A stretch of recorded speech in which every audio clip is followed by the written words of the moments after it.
most beautiful girl here in paradise. I therefore crown you the queen of the Paradise Prom.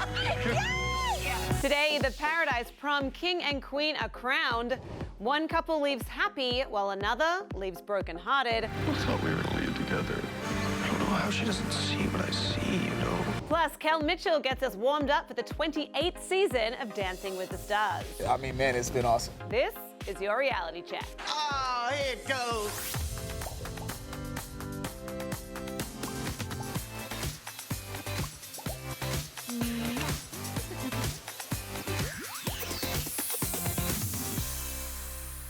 Hey guys, happy Tuesday. It's Taco Tuesday for everyone except for Blake. I'm your host, Lyndsey Rodrigues. Welcome to Reality Check. Today I am joined by the very funny friend to our show, and he's also a Bachelor Nation expert, Vergara. Welcome back. Yeah, no, it's great to be back. Good to see you. Good to see you too. I have to say Mondays and Tuesdays are my favorite nights of the week because I always love to see what you're posting on Instagram and Twitter. You're very funny. It's incredibly kind. Thank you. I'm glad somebody thinks so. I'm glad. We've got a lot to talk about a little bit later on. And also later in the show, we'll be chatting with Kel Mitchell to talk all about the new season of Dancing with the Stars. So stay tuned for that. Were you a fan of Keenan and Kel growing up? Oh, absolutely. Who wasn't? I mean, I didn't grow up here, but I just. Oh, well, I like, love I them mean, both anyway. I think you could just be a fan from them, you know, of them from afar. Exactly. Yeah. I think they're both amazing, as are you. So why don't you help me out and let's do our top 5.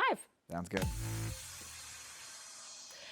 At number 5, Paris Hilton is going to be an aunt again. The reality star's younger brother, Barron, is adding to his famous family as he expects his first child with his wife, Tessa. A rep tells People exclusively that the couple is radiating with joy. The news comes a little over a year after the couple tied the knot in St. Bart's. So, Brett, what do you think Paris Hilton is like as an aunt? I mean, the coolest aunt you could possibly have, right? Like, I love my aunts, you know, but so much aunt envy, like the coolest aunt. Yeah. So I'm very jealous. Well, you know, she's anything as good to her nieces and nephews as she is to her dogs. And I say that they're in very good hands. Yeah, I would think so. Well, congrats to the Hilton family on the new edition, well, soon to be new edition. At number 4, Whitney Port is still grieving over her recent miscarriage. On last night's season finale of The Hills, New Beginnings, the 34-year-old confided in Caitlin Carter about the news that her and her husband, Tim Rosenman, had suffered the loss of a baby. She said it was really hard to open up about the experience because she didn't want to be labeled insensitive for feeling a sense of relief, considering she wasn't quite sure she was ready to be a parent again yet.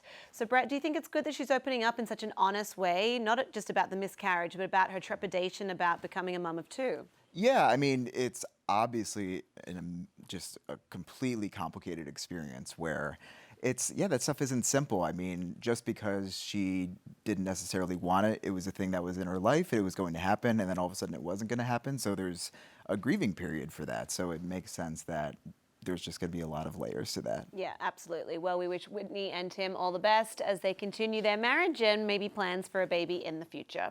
At number 3, Kylie Jenner is bearing it all. The Keeping Up with the Kardashians star posed nude for Playboy with her boyfriend Travis Scott for the magazine's Pleasure issue. Kylie unveiled the first photo from her shoot on Instagram by referencing both her and the rapper's hometown, saying, "When Houston meets LA." Now, Kim has obviously posed for Playboy, and now Kylie has as well. Who do you think will do it next? Oh, man. See, I'm very bad at, sorry for the dad joke, keeping up with the Kardashians a bit. So I can't, remember who was on who. I feel like I haven't heard from Kourtney in a while, so I don't think she's next. But I miss Kourtney. I don't know that Kourtney would ever do it, though, buddy. I don't think she would. Like, I don't think she would, but okay, she's not going to do it. I'm at a complete loss. Okay. Yeah. Well, we'll just have to wait and see. Maybe none of them will. Who knows? At number 2, in more Jenner news, does Kim Kardashian's shapewear live up to the hype? Well, we put the Reality Stars collection Skims Solution Wear to the test, and the results are in. 12 editors from People tried on different styles, and they all decided the shapewear was, wait for it, amazing! From the colors to the cut, our editors tell us that not only are the garments very supportive, but the fit gives you an hourglass shape. Yes! All right, now there was a lot of controversy, Brett, over the original name of the shapewear line. It was called Kimono. People felt that it was culturally appropriating the Japanese culture. What do you think of Skims as a name? Do you like it? Definitely a better direction than Kimono. Yeah, I think that was completely fair for that criticism to be a thing. So this is a step in the right direction. I also think Skims is just, it's clever.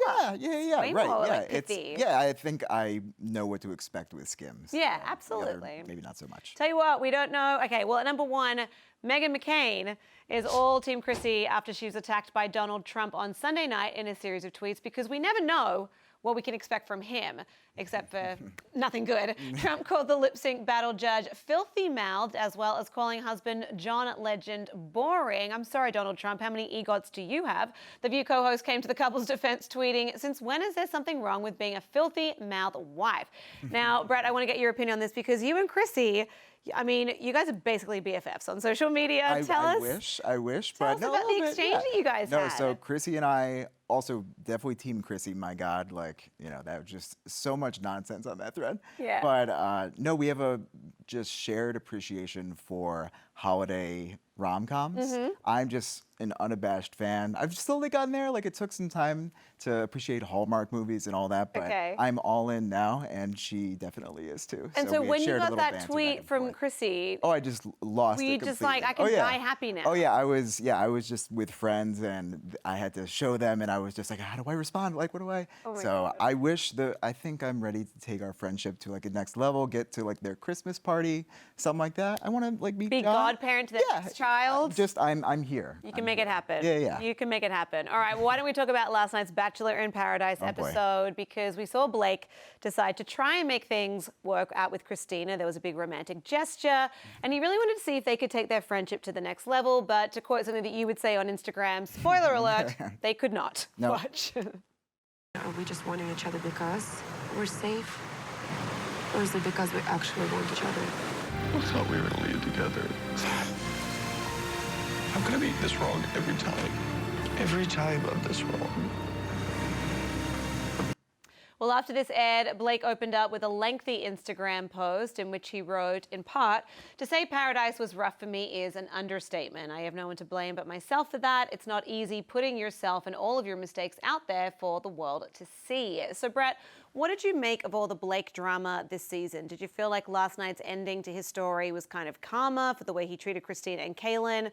Did you feel like his tears were real? I want to hear all of your thoughts on this. Yeah, I think it's just tough because I do easily want to like slam him and be like, oh, like I think those were crocodile tears and all that, but that post can easily show that there was a lot more going on there. So I don't want to minimize that, and I hope he's like also doing okay because I would imagine watching this all back has been really, really tough. Yeah. But I do think it was like a weird move to all of a sudden be like, I'm in love with Christina now, especially because it came out of nowhere to me. It seemed to, yeah. Yeah, and I don't really know what made him realize it. He just woke up one morning and decided, I'm now in love with Christina. He saw Yeah. the light. Yeah. So that was like a weird little thing. But also, can we talk about Christina's like grand plan too? Well, she had said at the beginning, right, that she was going to make him her Right, bitch. something like that. Yeah, and I don't know if that was I'm still not fully convinced of the grand plan either. It apparently worked and happened, even if I don't think that was original plan. Right. But yeah, I guess she did it. Yeah, I mean, I don't know. I want to pick her brain. I feel like she's a little bit of an evil genius, maybe. No, really, I need advice from her, Yeah. how to set up just Let's organize master drinks with manipulation. her. Yeah, absolutely. Get the Christina, where tea. are you at?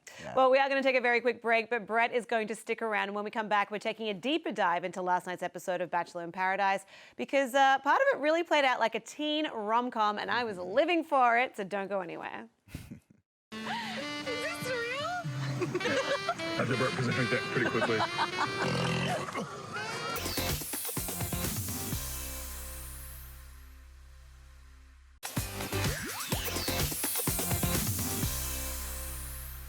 Welcome back to Reality Check. I am still here with Brett Vergara, who basically wrote the book on Bachelor Nation. One day you will teach it in colleges, my friend. It's a big claim. I am sure of it. Big claim.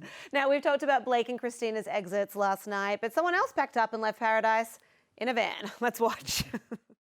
Fly back to San Diego and you drive me to LA in your van? Yes, ma'am. If that's what it takes. So what are you saying? You'll leave with me? You're kidding me right now. Feels wrong. No, it's the best decision you ever made. So while a van is in their future, you were actually upset that they didn't actually leave in that type of vehicle. Where was the van? I mean, Kaylin clearly signed up for like, okay, we're going to live out this van life. Yep. She should just turn around. It's like, SUV? Yeah, I didn't what? sign up for this. Where's No my way. ramen? Yeah. And there's your tweet right there. Absolutely furious. The van must have been in the shop, clearly. I mean, otherwise Yeah. should have been there. He's getting that little hot plate installed in the back there. Now, is this what you thought would happen when Dean came back? Were you sure that she would leave with him, or did you ever think Connor stood a chance? I don't think Connor stood a chance. Yeah, I mean, I think as soon as Dean came back, there was a slight glimmer of hope for Connor, but I think it was pretty clear pretty quick. Caitlin was like, oh yeah, actually, wait, I definitely want to go back with Dean, so bye. Yeah. Also, can we talk about when Dean was making his whole plea? I do think it was kind of awful that Connor had to watch from afar, and then she didn't come over to Connor and be like, hey, so I actually think my feelings are more with Dean, so I'm like really sorry. Just like made out on the daybed, and that's how Connor found out that. It's like, oh, I guess I'm not doing this anymore. Okay, I cool. know. So that felt yeah, kind of I know. awful. But look, the heart wants what it wants, and I guess the heart Yeah. wants to live rent-free in a van. So. With ramen too. It's With not ramen. just- yeah, there's With food. ramen. There's something there. Now, we have to talk about Demi and Christian, who hit a little bump in the road last night, but they came together and had a very real conversation. So let's watch that. Why would I ever, flirt with anybody when I have you? I feel like I'm not enough. You are enough. You're everything to me. I'm, so lucky to be with you. No, and you are everything that I need. That was such a sweet conversation. And our friend Derek Paith actually tweeted out his support for Demi after this aired. He said that conversation gave him all of the feels. You can see his tweet on the screen right now. What about you, Brett? What did you make of the conversation and the ultimate conclusion that they came to? Well, first off, isn't Derek the best? I'm just so impressed with our friend. He's doing so good. He is such a gentleman. Yeah, I mean, this whole thing was a perfect example, like Derek was saying, of something that I don't have to think about as just a straight dude. This is not an issue that I have to think about ever. And admittedly, when I was first watching, I'm like, oh, weird. What do you mean you're finding it weird that she's touching her friends, and all that. So it felt very much like a Vanderpump Rules, it's not about the pasta kind of moment for me. Pasta, Yeah, and it took a second where it's it's clearly not about just her randomly touching Tayshia's arm one time. It's about this greater issue. So I'm really glad that we got to see that whole conversation unpacked, and also speaking about when some people were like, why are they even on the show anymore? They could have just gone back. I think this is why it matters, because we wouldn't have conversations like this. I mean, representation matters in media, and this is exactly why. And learning about the process. It's not just as simple as being like, this is who I am now. Yeah, there are layers to it. Yeah, there's absolutely. I'm glad that Bachelor Nation is acknowledging that. Yeah, and I'm glad that Christian said that too, where it's oh, you're probably going through something that I went through a long time ago or a few years ago. So you can see how it's not just an immediate, just you snap your fingers and all of a sudden it's oh, I'm completely comfortable with this now. Yeah. It takes time. And Christian handled that conversation like an absolute champ. I felt like she really saw and heard what Demi was saying, and I'm rooting for them. Yeah. All right now, why don't we check on our Twitter question of the day, because we wanted to know what your favorite moment from last night's Bachelor in Paradise episode was. And with 57% of the votes, you said Kaylin leaving with Dean was your favorite moment of last night. No surprises there. Make sure you check out our reality check poll, which posts daily at 11 a.m. on Twitter over at People. Brad, thanks so much for coming in today to talk all things Bachelor in Paradise. It's a pleasure as always. Yeah, no, it was so fun. Yeah. Always fun with you guys. Make sure you're following Brett on Twitter and Instagram for all of his hilarious Bachelor Nation commentary. I can't wait till January when Bachelor starts up to see what you have to say about that. We have so much time. We have so much time. What do I even do? Well, we have the Hallmark Christmas movies coming up. It's There you fine. go. There you go. Good. You've got stuff to do. We're set. Well, we are going to take a very quick break, but Kel Mitchell is going to be joining us via Skype when we get back to talk all about the new season of Dancing with the Stars, so do not go anywhere. Dancing with the Stars is back and bigger than ever.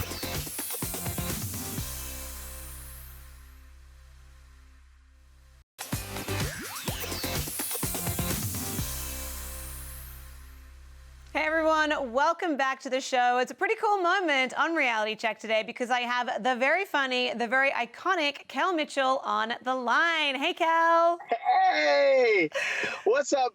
What's up, Lyndsey? How you doing? I am doing great. This is such an honor to chat with you. But first of all, I have to ask, where are you?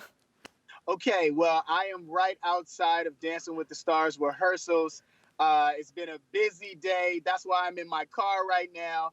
It's always a lot of paparazzi outside, so I'm trying to do this low key. Trying to be on the down low. Well, as long as that car is in park and that brake is up, then that is okay, because safety first, my friend.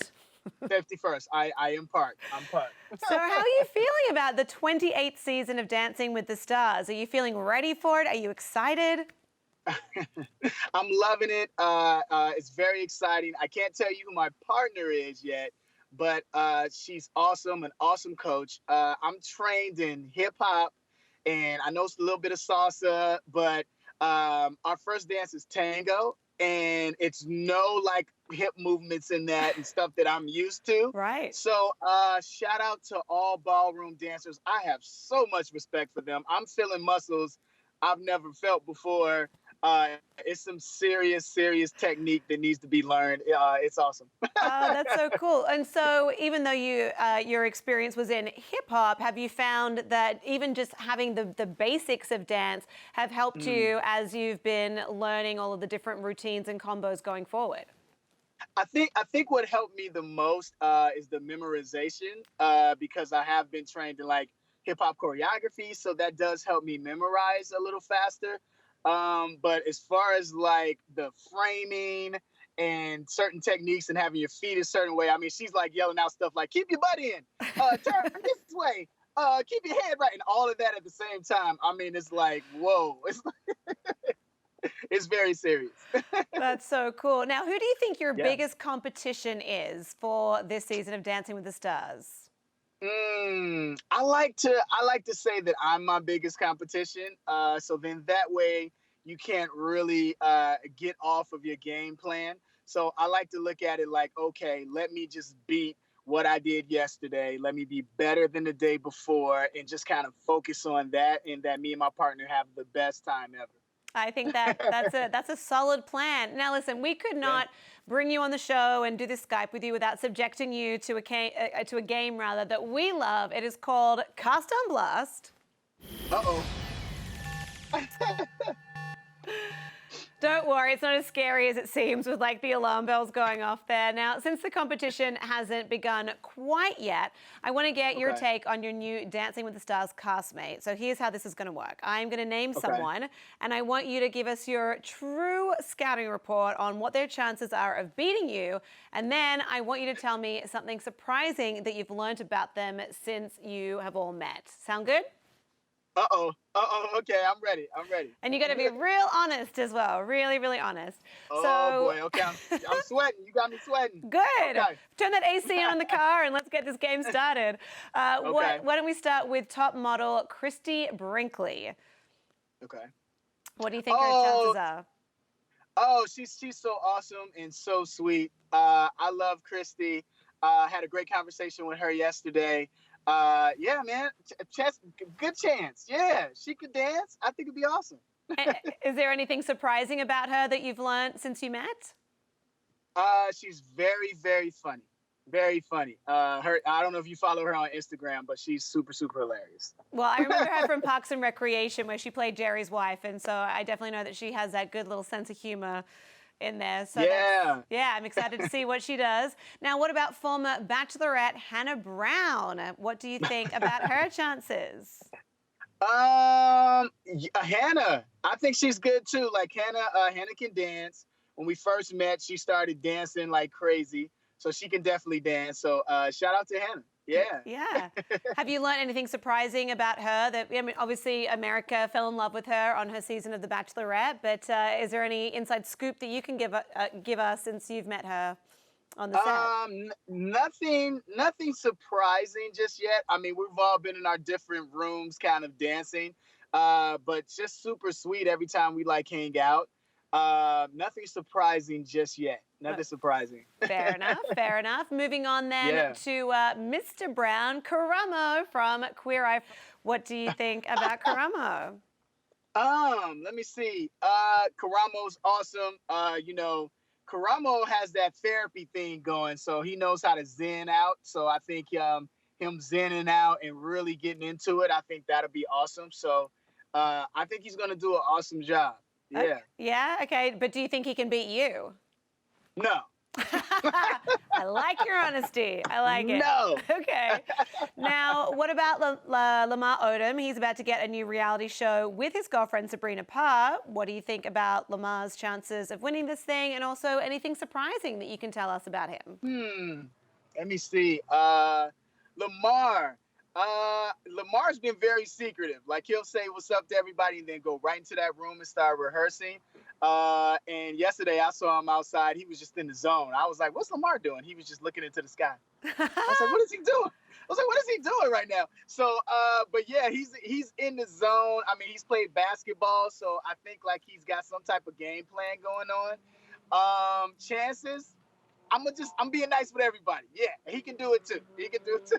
Well, I mean, yeah. I mean, I think we definitely want to see him, succeed and some good stuff happen for him.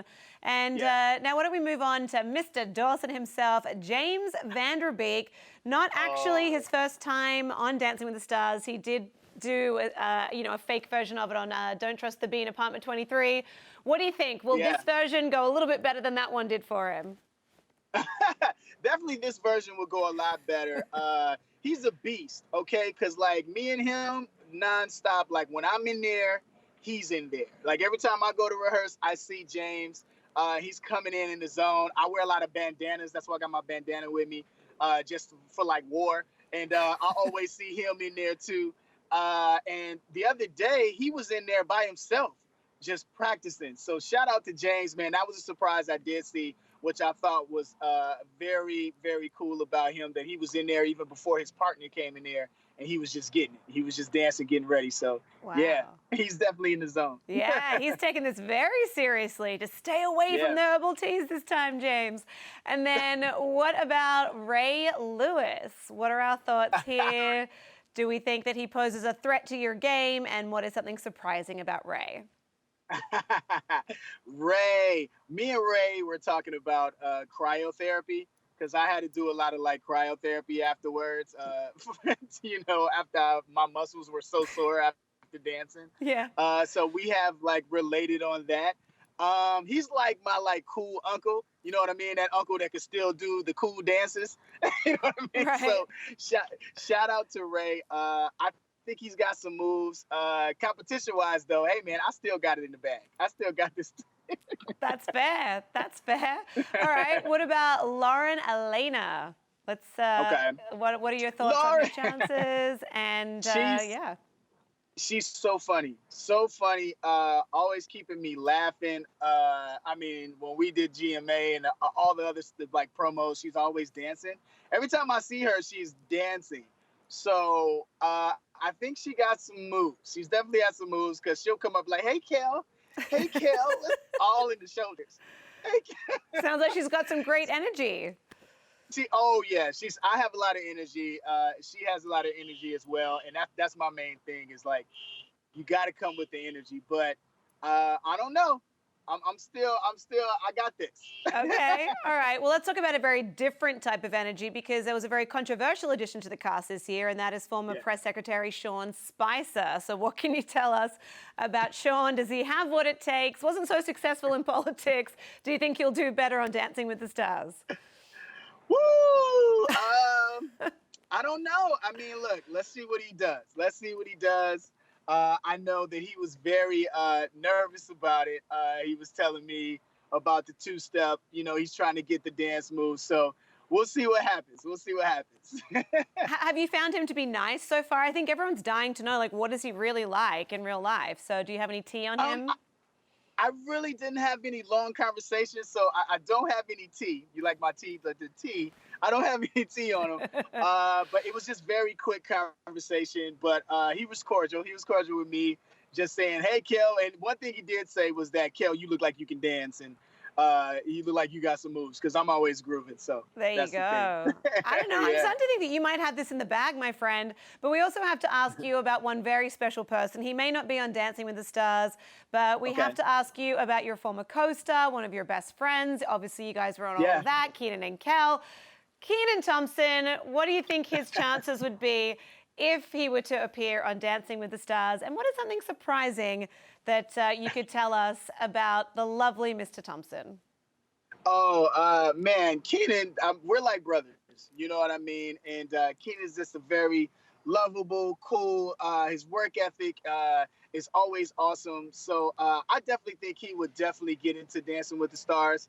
both of us are all about technique and really learning how to do things correctly. So I think he would just do an awesome job. And it was funny. I texted him when I was getting this, and he was super, super excited. Like all the text messages was like, yeah, 100 and like arm presses and like, let's get it, man. Let's get it. So he knows I love to dance. He knows I go 100% in anything that I do. So he's definitely have been just rooting me on, which has been cool. He's been hitting me up and saying, hey, how's Dancing with the Stars been going? Super excited for you. So shout out to Keenan. I mean, I love that the two of you have had such a long-running friendship. Obviously, he's the longest-running cast member now on SNL. But I think what we all also really want to know is, will there ever be a Good Burger 2? Oh yes. Yes. The conversations have started. You know, we both executive produce the return of all that, and so Good Burger has been killing. Like when the Jonas Brothers came on, they said, "Hey, we have to be in a Good Burger sketch." So Good Burger's been doing well on the return, and now the talks are about GB2. We just don't want to ruin it. We want to make sure we make it right. So we're actually going over the story now to get it right. That's incredible. Yeah. I mean, you couldn't ruin it if you tried, but will that be for the big screen? Will we get to see you guys? Yeah? Come on, big screen. We got to go big screen. Yes. Come on now. I want 3D IMAX. I want it blasted from the skies. That's amazing. I'm really happy that you guys are working on that. And very quickly, I do have to ask you, do you really love orange soda? I work out a lot now, so I do drink water occasionally, but I drink more water and drink orange soda occasionally. But for all the fans out there, y'all know I still love orange soda. I do.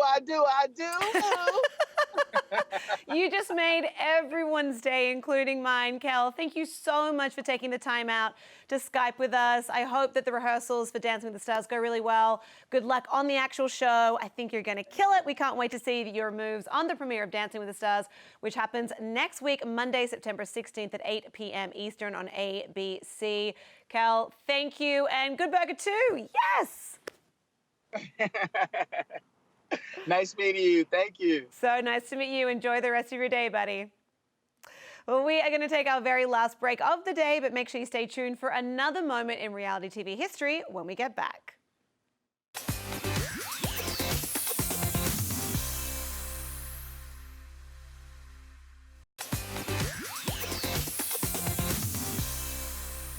Welcome back to Reality Check. I want to say a big thank you to Brett Vergara and Kel Mitchell for hanging out today. What a great show. Remember to follow @People on Twitter to watch the newest Reality Check episode that streams Monday through Thursday at 4:30 p.m. Eastern. Right now, it is time for a reality history moment to close us out, and that might have you seeing double. I'm Lyndsey Rodrigues, and I will check you tomorrow. Enjoy.